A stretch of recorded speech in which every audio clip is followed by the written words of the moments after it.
Nós temos uma boa sinergia com o Guarda-nos Costa. No momento que surge uma situação, o Guarda-nos Costa está tomando contato com o Dimas e o contato também basta muito.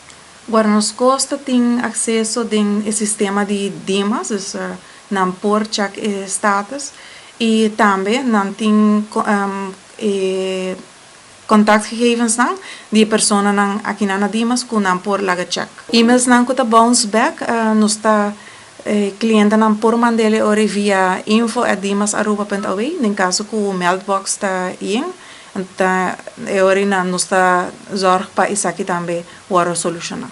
Tem viaja o sistema porting hiccups, então o cliente está recebendo 2 ordens de pago.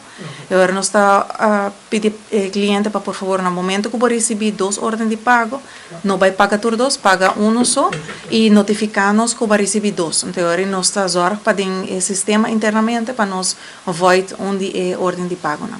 E se em todo caso paga 2? Se o cliente paga 2, agora ele pode pedir uma restituição. Que é a procedura de restituição?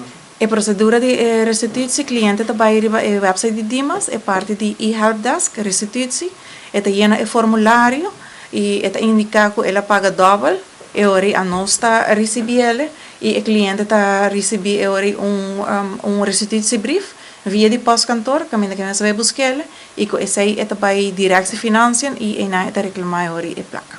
Também por passa,